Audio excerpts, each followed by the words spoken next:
Hello दोस्तों, नमस्कार। देखिए, बिहार बोर्ड एग्ज़ाम 2026 की तैयारी के लिए हिंदी का VVI ऑब्जेक्टिव क्वेश्चन लेकर आए हैं, जो कि आपको एग्ज़ाम की दृष्टि से महत्वपूर्ण साबित होने वाला है।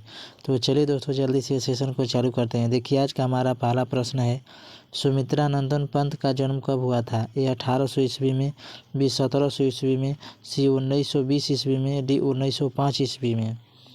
जल्दी से आंसर कीजिए। देखिए, आपका आंसर इसमें नहीं दिया है, आपका आंसर सी होगा। ये 1900 ईस्वी में हुआ था, जो कि गलत टाइप हुआ है, यहाँ पर 0 होगा। चलिए प्रश्न संख्या 2 पे चलते हैं। प्रश्न संख्या 2 है, सुमित्रा नंदन पंत के अनुसार भारत माता की मूर्ति है। ये उदास माटी की, बी सुख समृद्धि की, सी उदारता की, डी त्याग की। आपका आंसर ये होगा उदास माटी की। चलिए प्रश्न संख्या 3 पे चलते हैं। प्रश्न संख्या 3 है, भारत माता कहाँ निवास करती हैं? ए शहर में, बी पहाड़ पर, सी गांव में, डी नदी पर। आपका आंसर सी होगा गांव में। भारत माता गांव में निवास करती हैं। चलिए प्रश्न संख्या 4 पे चलते हैं। प्रश्न संख्या 4 है, सुमित्रा नंदन पंत को किस कृति के लिए भारतीय ज्ञानपीठ पुरस्कार मिला? ए युगपथ, बी ग्राम्या, सी चिदम्बरा, डी युगांत। जल्दी से आंसर कीजिए। आपका आंसर सी होगा चिदम्बरा। चिदम्बरा के लिए सुमित्रा नंदन पंत को ज्ञानपीठ पुरस्कार मिला था। चलिए प्रश्न संख्या 5 पे चलते हैं। प्रश्न संख्या 5 है, सुमित्रा नंदन पंत ने मिट्टी की प्रतिमा उदासीनी किसे कहा है?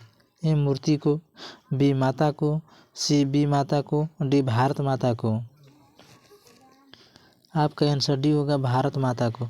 चलिए प्रश्न संख्या 6 पे चलते हैं।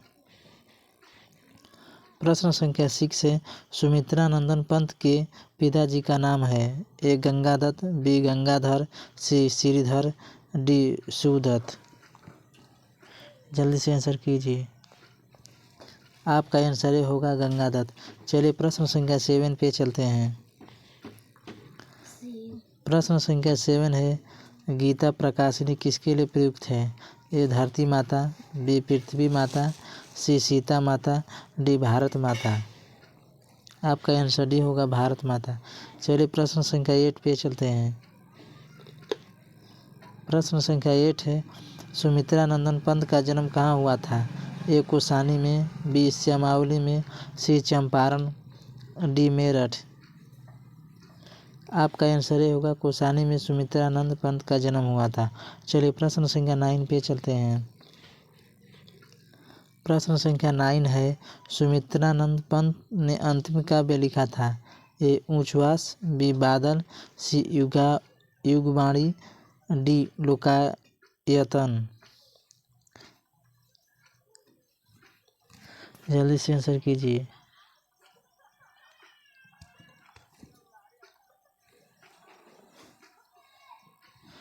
आपका आंसर डी होगा लोकायतन। चलिए प्रश्न संख्या 10 पे चलते हैं। प्रश्न संख्या 10 है, सुमित्रा नंदन पंत का जन्म कब हुआ था? ए 1899 ईस्वी में, बी 1900 ईस्वी में, सी 1901 ईस्वी में, डी 1902 ईस्वी में। आपका आंसर भी होगा 1900 ईस्वी में सुमित्रा नंदन पंत का जन्म हुआ था, जो कि पहले हम बताए थे। चलिए प्रश्न संख्या 11 पे चलते हैं। प्रश्न संख्या 11 है, गंगा यमुना को कवि ने किसकी रूपक के रूप में प्रयुक्त किया है? ए भारत माता के 2 हाथों, बी भारत माता के 2 पैरों, सी भारत माता की 2 आँखें, डी इनमें से सभी।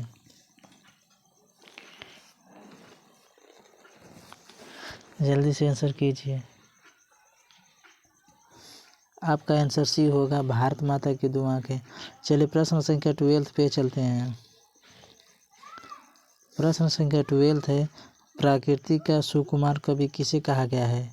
ए निराला को, बी भारतेंदु को, सी जयशंकर प्रसाद को, डी सुमित्रानंद पंत को। आपका आंसर डी होगा सुमित्रानंद पंत को प्रकृति का सुकुमार कवि कहा गया है। चलिए प्रश्न संख्या 13 पे चलते हैं। प्रश्न संख्या 13 है, सुमित्रानंद पंत का जन्म कहाँ हुआ था? ए पटना में, बी वैशाली में, सी कौसानी में, डी राजस्थान में। आपका आंसर सी होगा, कौसानी में सुमित्रानंद पंत का जन्म हुआ था।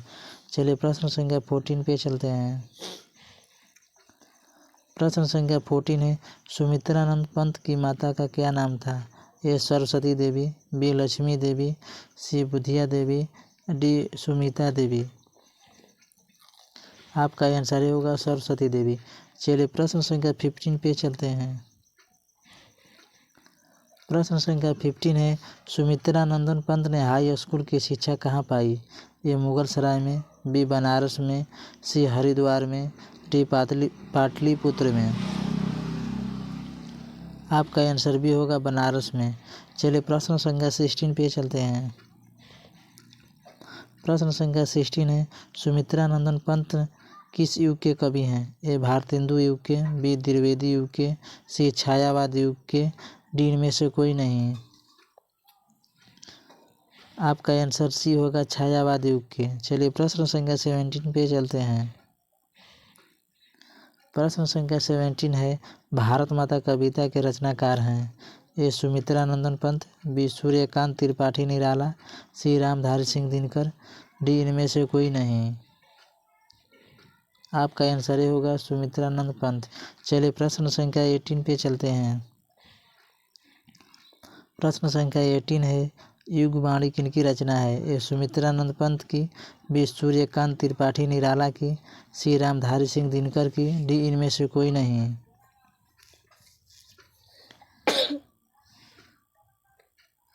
आपका आंसर होगा सुमित्रानंद पंत की। चलिए प्रश्न संख्या 19 पे चलते हैं।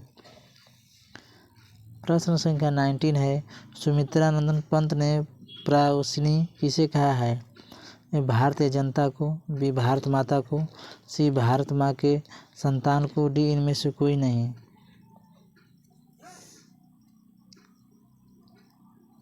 आपका आंसर भी होगा भारत माता को। चलिए प्रश्न संख्या 20 पे चलते हैं।